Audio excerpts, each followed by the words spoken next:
ராசி சக்கரத்தில் 7வதாக வரக்கூடிய ராசி தான் துலா ராசி. ரொம்ப நேர்மையாகவும் ஒரு நாகரிகமாகவும் ஒரு நிதானமாகவும் பேசக்கூடிய ஒரு நபர்கள் தான் இந்த துலா ராசி என்பர்கள்.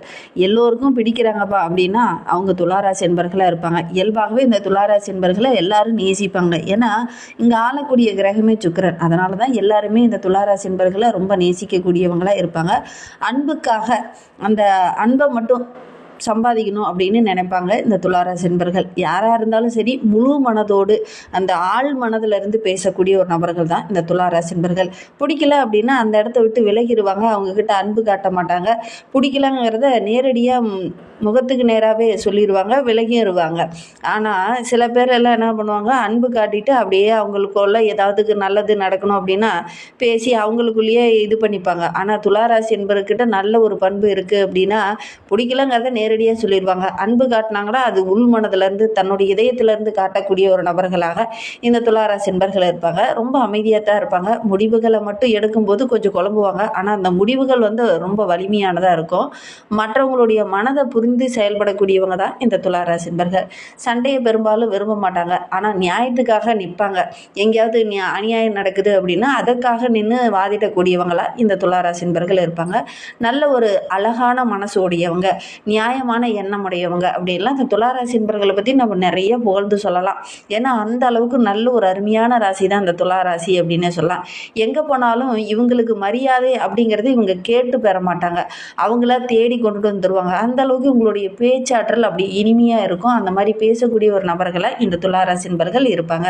சரி, இவங்களுக்கு வருகின்ற நாட்கள் எப்படி இருக்குது? குறிப்பாக இந்த ஆனி மாதத்தில் ஒரு சில மாற்றங்கள் உங்களுடைய வாழ்க்கையில் நடக்கும். அதுவும் ரொம்ப முக்கியமாக கிரகநிலை மாற்றங்கள் மிகப்பெரிய தாக்கத்தை உங்களுக்கு ஏற்படுத்திருக்கு. அது என்ன அப்படிங்கிறத தொடர்ந்து பார்க்கலாம். நீங்கள் இப்போ தான் ஃபஸ்ட் டைமாக நம்ம சேனலில் பார்க்குறதா இருந்தால் நம்ம சேனலை சப்ஸ்கிரைப் பண்ணிக்கோங்க. கூடவே இருக்கிற பெல் ஐக்கானையும் கிளிக் பண்ணிக்கோங்க. அப்போ தான் நாங்கள் போடுற ஒவ்வொரு வீடியோவுமே உங்களுக்கு நோட்டிஃபிகேஷனாக வரும். நீங்கள் துளாராசி அன்பராக இருந்தால் மறக்காமல் நம்மளுடைய சேனலுக்கு ஒரு லைக் கொடுத்துட்டு உங்களுடைய உறவுகள் வகையில் நண்பர்கள் வகையில் யாராவது துளாராசி என்பர்கள் இருக்காங்க அப்படின்னா மறக்காமல் அந்த வீடியோவை அவங்களுக்கும் ஷேர் பண்ணி விடுங்க. துளாராசியில் நீங்கள் எந்த நட்சத்திரத்தில் பிறந்தீங்க அப்படிங்கிறத மறக்காமல் கமெண்ட் பாக்ஸில் தெரிவிங்க. ஜோதிட ரீதியாக ஏதாவது சந்தேகம் இருக்குது, ஜோதிடர்கிட்ட ஏதாவது ஆலோசனை வேணும் அப்படின்னா டிஸ்கிரிப்ஷனில் ஜோதிடரோட வாட்ஸ்அப் நம்பர் கொடுக்கப்பட்டிருக்கு. அந்த நம்பருக்கு கால் பண்ணுங்கள்.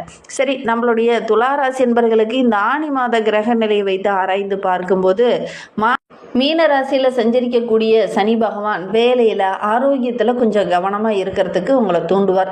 ஏன்னா இந்த ஆனி மாத கிரக அமைப்புகள் நம்மளுடைய துலா ராசிக்கு இந்த வேலை விஷயமா ஆரோக்கிய விஷயமா ஒரு சில இன்னல்கள் வரதுக்கான ஒரு சூழ்நிலை இருக்குது. ஏன்னா மீன ராசி அப்படிங்கிறது நம்மளுடைய துலா ராசிக்கு 6ஆம் இடம். அதனால் ஒரு சில இன்னல்கள், இது நீர் ராசியாகிறதுனால ஒரு சில பிரச்சனைகள் வரதுக்கான சூழ்நிலை இருக்குது. முதல்ல ஆரோக்கிய விஷயத்தில் கொஞ்சம் கவனமாக இருந்துக்கோங்க. ரிஷப ராசியில் செவ்வாய் பயிற்சி நடைபெற இருக்குது. திடீர்னு சின்ன சின்ன மாற்றங்கள் உங்களுடைய வாழ்க்கையில் நடக்கும். அதுவும் எதிர்பாராமல் நடக்கும். நல்ல ஒரு லாபகரமான மாற்றமாக தான் இந்த துளாராசி என்பவர்களுக்கு அமையும். மிதுன ராசியில் சஞ்சரிக்கக்கூடிய சூரிய பகவான் உங்களுக்கு நல்ல அதிர்ஷ்டத்தை தரக்கூடிய இடத்துல இருக்கிறார். புதிய வாய்ப்புகள்லாம் கிடைக்கும். கடகராசியில் சஞ்சரிக்கக்கூடிய குரு பகவான் நம்மளுடைய துளாராசிக்கு நல்ல ஒரு முன்னேற்றத்தையும் நல்ல ஒரு மரியாதையும் கொடுக்கக்கூடிய இடத்துல குரு பகவான் அமர்ந்திருக்கிறார். ஏன்னா சுபகிரகம் இல்லையா, அதனால தொழிலில் வியாபாரத்தில் வேலை செய்கிற இடத்துல நல்ல ஒரு மதிப்பு மரியாதை, குடும்பத்துக்குள்ள நல்ல ஒரு மதிப்பு மரியாதை, இதெல்லாம் இந்த துளாராசி என்பவர்களுக்கு கிடைக்கும். சுக்கிரன் பயிற்சி உங்களுடைய ராசிநாதனாக சுக்கிரன் இருக்கிறதுனால வெளியில் பயணம் போவீங்க. அந்த பயணங்கள் எல்லாமே உங்களுக்கு நல்ல மகிழ்ச்சியாகவும் நல்ல ஒரு அனுபவத்தை தரக்கூடியதாகவும் இருக்கும். புதன் பயிற்சி நம்மளுடைய துளாராசிக்கு நல்ல ஒரு முன்னேற்றத்தை கொடுக்கும் அப்படின்னே சொல்லலாம். உயர்கல்விக்காக நீங்கள் எடுக்கிற முயற்சிகள் எல்லாமே உங்களுக்கு வெற்றியாக அமையும். வெளியூர் வெளிநாட்டுக்கு சென்று பயிலக்கூடிய யோகம்லாம் இந்த துளாராசி மாணவர்களுக்கு அமையும். வியாபார விஷயமா வெளியில் போகக்கூடிய துளாராசி என்பவர்களுக்கு கூட நல்ல ஒரு சாதகமான பலன் கிடைக்கக்கூடிய ஒரு யோகமான கிரக அமைப்பை இது அமைந்திருக்கு அப்படின்னே சொல்லலாம். கும்பராசியில் ராகு பயிற்சி நடைபெறதுனால காதல், இந்த படைப்பாற்றல் சம்பந்தமான தொழில் இருக்கிறவங்க இந்த காலகட்டத்தில் புதுசாக ஒரு சில முயற்சிகளை போட்டிங்கன்னா அந்த முயற்சிகள் எல்லாமே உங்களுக்கு வெற்றியாக அமையக்கூடிய யோகம் இருக்குது அப்படின்னே சொல்லலாம். சிம்ம ராசியில் கேது பயிற்சி இருக்குது. இந்த கேது பயிற்சி என்ன பண்ணும் நம்மளுடைய துளாராசிக்கு அப்படின்னு பார்த்தீங்கன்னா, நண்பர்கள் சமூக வட்டாரத்தில் கொஞ்சம் கவனமாக இருக்கணும். மற்றபடி இந்த காலகட்டம் இந்த ஆனி மாதம் நம்மளுடைய துளாராசி என்பர்களுக்கு இன்னும் என்னென்ன மாற்றத்தை கொடுக்க போகுது அப்படிங்கிறத இன்னும் விளக்கமாக பார்க்கலாம் வாங்க. நம்மளுடைய துளாராசி என்பவர்களுக்கு இந்த மாத கிரக அமைப்புகள் இப்படி தான் இருக்குது. இதனால் என்னென்ன மாற்றங்கள் நிகழும் அப்படின்னா, இந்த ஆனி மாதம் ஒரு அதிர்ஷ்டமான மாதமாக அமைந்திருக்கு. தொழிலில் வியாபாரத்தில் நல்ல ஒரு வளர்ச்சியை நீங்கள் எதிர்பார்க்கலாம். ஏன்னா சூரியன் 9ஆம் வீட்டில் சஞ்சரிக்கிறார். புதிய வாய்ப்புகள்லாம் உங்களுக்கு கிடைக்கும்.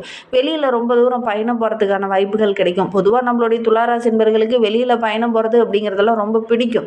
இந்த காலகட்டத்தில் அந்த பிடித்தமான விஷயம் நடக்கும்போது மனதுக்கு ரொம்ப ஒரு ஆறுதலாக இருக்கும். எதிர்பார்த்த நல்ல விஷயங்களும் நடக்கும். நீண்ட காலமாக ஒரு சில காரியங்கள்லாம் தடைபட்டு நின்றுச்சு பார்த்தீங்களா, அந்த காரியங்கள்லாம் ஒவ்வொன்றா நடக்கும். அதனால் நல்ல ஒரு முன்னேற்றத்தை குறிக்கக்கூடிய ஒரு அருமையான கிரக அமைப்பு தான் அந்த துளாராசிக்கு அப்படின்னே சொல்லலாம். குரு பகவான் 10ஆம் வீட்டில் உச்சம் பெற்று சஞ்சரிக்கிறார். இந்த 10ஆம் வீட்டில் உச்சம் பெற்று சஞ்சரிக்கிறதுனால உத்தியோகத்தில் நல்ல ஒரு முன்னேற்றத்தை எதிர்பார்க்கலாம். பதவி உயர்வோ, ஊதிய உயர்வோ, சம்பள உயர்வோ இதெல்லாம் நீங்கள் எதிர்பார்க்கலாம் அப்படின்னு சொல்லலாம். புதுசாக வேலை தேடிட்டு இருக்கிறவங்களுக்கு கட்டாயம் இந்த காலகட்டத்தில் நல்ல ஒரு வேலை கிடைக்கக்கூடிய யோகம் இருக்குது அப்படின்னே சொல்லலாம். புதுசாக ஒரு சிலர்லாம் சொந்தமாக தொழில் தொடங்கலாம் அப்படிங்கிற மாதிரி எண்ணம் வரும் இந்த காலகட்டத்தில். நீங்கள் அப்படி தொடங்குனீங்கன்னா கூட கூட்டாக சேர்ந்து ஒரு தொழில் தொடங்குனீங்கன்னா உங்களுக்கு நல்ல ஒரு அமோகமான லாபம் கிடைக்கக்கூடிய யோகம் இருக்குது. எதற்கும் உங்களுடைய ஜனன ஜாதகத்தை ஒரு முறை பார்த்துக்கிறது நல்லது. நம்மளுடைய துளாராசி என்பவர்களை பொறுத்தவரையிலும் இந்த காலகட்டத்தில் பெரிய பெரிய தொழிலதிபர்களுடைய விஐபிகளோட அறிமுகம் கிடைக்கும். அவங்க மூலிமா ஒரு சில ஒப்பந்தங்களும் கையெழுத்தாகக்கூடிய யோகம் இருக்குது. அதனால் தொழிலை விரிவுபடுத்தினீங்களா கூட நல்ல லாபம் கிடைக்கக்கூடிய யோகம் இருக்குது. மேலதிகாரிகள் உங்களுக்கு பக்கபலமாக இருப்பாங்க. அவங்களுடைய அன்பு ஆதரவெல்லாம் கிடைக்கிறதுனால நல்ல ஒரு மேன்மை எதிர்பார்க்கலாம் அப்படின்னு சொல்லலாம். ராகுவோடைய அருளும் இருக்கிறதுனால காதல் விவகாரங்களில் இருக்கக்கூடிய இந்த துளாராசி என்பவர்களுக்கு இந்த காலகட்டத்தில் காதல் சக்ஸஸ் ஆகக்கூடிய யோகம் இருக்குது. மாணவர்களை பொறுத்தவரையிலும் புது முயற்சியை போடுங்க. கல்வியில் புதுசாக ஒரு சில விஷயங்கள்லாம் செய்யணும் அப்படிங்கிற மாதிரி ஆர்வம் வரும். புதுசாக எதையாவது கற்றுக்கணுங்கிற மாதிரி ஆர்வம்லாம் வரும். அதெல்லாம் செய்ய ஆரம்பிச்சிங்க அப்படின்னா நல்ல ஒரு முன்னேற்றத்தை எதிர்பார்க்கலாம். குடும்பத்துக்குள்ளேயும் நல்ல ஒரு மகிழ்ச்சிகரமான சூழ்நிலை தான் இந்த காலகட்டத்தில் இருக்கும் அப்படின்னு சொல்லலாம். ஒரு சிலர்லாம் பார்த்திங்கன்னா வரன் தேடிட்டு இருப்பீங்க. இந்த துளாராசி என்பவர்கள் அது ஆணாக இருக்கட்டும் பெண்ணாக இருக்கட்டும் வரன் தேடிட்டு இருப்பீங்க. ரொம்ப நாளாக முயற்சி பண்ணிகிட்டு இருப்பீங்க. இந்த காலகட்டத்தில் முயற்சி பண்ணிங்க அப்படின்னா நல்ல ஒரு சாதகமான பலனை நீங்கள் எதிர்பார்க்கலாம் அப்படின்னே சொல்லலாம். இந்த துளாராசி என்பவர்கள் எந்த விஷயத்தில் இந்த ஆனி மாதத்தில் கவனமாக இருக்கணும் அப்படின்னு பார்த்தீங்கன்னா, வேலை பளு கொஞ்சம் அதிகமாக இருக்கும். இந்த வேலையை இப்போ செய்யலாம் அப்புறம் செய்யலாம் அப்படின்னு தள்ளி போட்டுக்கிட்டே இருந்தீங்கன்னா தள்ளி போட்டுக்கிட்டே தான் இருக்கணும், வேலை நடக்காது. அதனால் எடுக்கிற வேலையை உடனடியாக செஞ்சு முடிச்சிங்கன்னா ஓரளவுக்கு சாதகமான பலனை நீங்கள் எதிர்பார்க்கலாம். அப்புறம் செய்யலாம் அப்படின்னு தள்ளி போட்டிங்கன்னா அந்த வேலை இன்னும் அடுத்த நாள் அப்படின்னு தள்ளி போயிட்டே இருக்கும். அதனால் ஒரு வேலையை எடுத்துட்டிங்கன்னா உடனடியாக முடிக்கிறது இந்த காலகட்டத்தில் இந்த துளாராசி என்பவர்களுக்கு ரொம்ப நல்லது. ஆரோக்கியத்தில் சின்ன சின்ன பிரச்சனைகள் வரும். அதை அலட்சியமாக விட வேண்டாம். கொஞ்சம் சின்னதாக பிரச்சனை இருக்கக்குள்ளேயே உடனடியாக மருத்துவர்கிட்ட போய் உரிய ஆலோசனை கேட்டு அதன் பிரகாரம் ட்ரீட்மெண்ட் எடுத்துக்கிறது உங்களுக்கு ரொம்ப நல்லது அப்படின்னு சொல்லலாம். ஒரு சில துளாராசி என்பவர்கள் இந்த காலகட்டத்தில் பார்த்திங்கன்னா அவசரமாக சில முடிவுகள் எடுப்பீங்க. எடுக்கக்கூடிய ஒரு சுச்சுவேஷன் உங்களுக்கு ஏற்படும். பொதுவாகவே அது துளாராசி அப்படின்னாவே ரொம்ப பொறுமையாக நிதானமாக அலசி ஆராய்ந்து ஒரு முடிவை 10 டைம் யோசித்து அதுக்கப்புறம் தான் முடிவு எடுப்பாங்க. ஆனால் இந்த காலகட்ட கிரக அமைப்பை வைத்து பார்க்கும்போது அவசரமாக முடிவு எடுப்பீங்க. டக்குன்னு முடிவு எடுத்துகிட்டு அடுத்த லெவலுக்கு போவீங்க. ஒரு குறிப்பாக பார்த்திங்கன்னா ஒரு சிலர்லாம் தொழில் தொடங்கலாம் அப்படின்னு நினச்சிட்டு இருப்பீங்க. உடனடியாக ஒரு முதலீடை போட்டு ஒரு கடன் வாங்கியாவது அந்த முதலீடை போட்டு தொழில் தொடங்கிடுவீங்க. இந்த தொழில் தொடங்கும்போது சில கூட்டாளர்களையும் சேர்த்து தொடங்குவீங்க. அது உங்களுக்கு ஒரு சில இடத்துல ஒரு சில இன்னலாக முடியறதுக்கான ஒரு சூழ்நிலை இருக்குது. எதற்கும் ஒவ்வொரு விஷயத்தை பற்றியும் கொஞ்சம் அலசி ஆராய்ந்துட்டு அதுக்கப்புறம் நீங்கள் இறங்குறது நல்லது. உங்களுடைய வீட்டில் இருக்கிற பெரியவங்கிட்ட ஆலோசனை கேட்டு அதன் பிரகாரம் நடங்க. இல்லை அப்படின்னா சின்ன சின்ன இடைஞ்சல்கள் வரதுக்கான சூழ்நிலை இருக்குது. குறிப்பாக சொத்து சம்மந்தமான விஷயத்தில் சின்ன இன்னல்கள் வரும். எதையும் ஆராயாமல் நீங்கள் செயல்பட வேண்டாம். தேவையற்ற வாக்குவாதங்கள் வர்றதுக்கான ஒரு சூழ்நிலை இருக்குது. கொஞ்சம் கவனமாக செயல்படுறது இந்த துளாராசி என்பவர்களுக்கு ரொம்ப நல்லது அப்படின்னு சொல்லலாம். சமூகத்துமே உங்களுக்குன்னு ஒரு நல்ல பேர் இருக்கும். அதில் சின்ன ஏமாற்றங்கள் இந்த காலகட்டத்தில் வரும். சமுதாயத்தில் ஒரு சில நபர்களை நம்பியிருப்பீங்க. அவங்க பார்த்திங்கன்னா உங்களுக்கு சாதகமான ஒரு விஷயத்த சொல்லாமல் ஏமாற்றம் தர மாதிரி ஒரு சில பதில்களை தருவாங்க. கண்மூடித்தனமாக எல்லாரையும் நம்புறதை கொஞ்சம் கைவிடுறது இந்த காலகட்டத்தில் உங்களுக்கு நல்லது. எல்லாத்தையும் முழுமையாக நீங்கள் நம்புவீங்க. அது பார்த்திங்கன்னா உங்களுக்கு ஒரு சில இடத்துல ஏமாற்றமாக முடியும். அதனால் ரொம்ப மனசு உடஞ்சி போகிற மாதிரி ஒரு சூழ்நிலையில் அந்த காலகட்டத்தில் ஏற்படும். அதனால் ஒவ்வொரு விஷயத்துலையுமே ரொம்ப பொறுமையாக இருக்கிறது நல்லது அப்படின்னு சொல்லலாம். வருமானம் இருந்தாலும் இந்த சேமிக்கிறதுக்கான வாய்ப்புகளும் சந்தர்ப்பங்களும் இந்த காலகட்டத்தில் இந்த துளாராசி என்பவர்களுக்கு கொஞ்சம் அமையாது. திட்டமிட்டு செலவு செய்கிறது உங்களுக்கு ரொம்ப நல்லது அப்படின்னு சொல்லலாம்.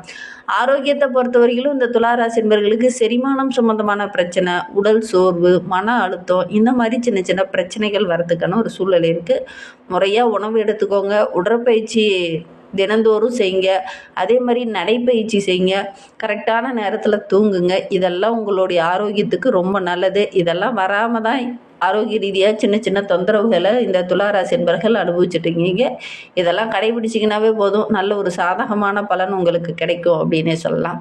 இன்னுமே வாழ்க்கை ரொம்ப சிறப்பாக ரொம்ப மகிழ்வாக இருக்கணும் அப்படின்னு நினைக்கிறவங்க வெள்ளிக்கிழமையில் அன்னை மகாலட்சுமி தாயாரை காலையில் எந்திரிச்ச உடனே போய் அன்னை மகாலட்சுமி தாயார் படம் இருக்குது வீட்டில் இருக்குது அப்படின்னா அந்த படத்தை எடுத்து வச்சு வீட்டை நல்லா க்ளீன் பண்ணிவிட்டு நீங்களும் நல்லா குளிச்சுட்டு போய் அந்த படத்துக்கு முன்னாடி ஒரு தீபம் போட்டுட்டு அதுக்கப்புறம் உங்களுடைய அன்றாட வேலைகளை செஞ்சு பாருங்கள். கண்டிப்பாக உங்களுடைய வாழ்க்கை ரொம்ப சிறப்பாக இருக்கும். வெள்ளிக்கிழமையில் நீங்கள் இது செய்யுங்க. ஏன்னா சுக்கிரனோட ஆதிக்கத்தில் பிறந்த நீங்கள் மகாலட்சுமி தாயாரை தொடர்ந்து வழிபடும் போது அந்த மகாலட்சுமியோட அருள் பரிபூரணமாக உங்களுக்கு கிடைக்கும்போது நீங்கள் எடுக்கிற காரியங்கள் எல்லாமே உங்களுக்கு சக்ஸஸ் அமையும். ஏன்னா தொழில்காரகன் என்று சொல்லக்கூடிய சனி பகவான் உச்சம் பெறக்கூடிய ஒரு வீடு இந்த துளாராசி. அதனால தான் ரொம்ப நியாயவான்களாக ரொம்ப நீதி நேர்மையை நிலைநாட்டக்கூடியவங்களாக நீங்கள் இருப்பீங்க. அதோடு இந்த மகாலட்சுமி அருளும் உங்களுக்கு பரிபூரணமாக கிடைச்சிச்சு அப்படின்னா நீங்கள் எடுக்கிற காரியங்கள் எல்லாமே உங்களுக்கு சக்ஸஸ் அமையும். எதிரிகளுடைய தொல்லையும் கொஞ்சம் குறையும். நம்பிக்கையோடு இதை மட்டும் செஞ்சு பாருங்கள்.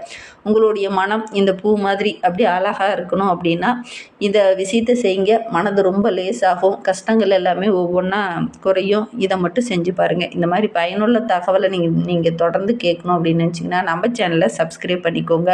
உங்களுக்கு ஜோதிட ரீதியாக ஏதாவது சந்தேகம் இருக்குன்னா டிஸ்கிரிப்ஷனில் நம்பர் கொடுத்துருக்கோம். அந்த நம்பருக்கு காண்டாக்ட் பண்ணுங்கள். இந்த வீடியோவை முழுமையாக பார்த்ததற்கு நன்றி. தேங்க்யூ.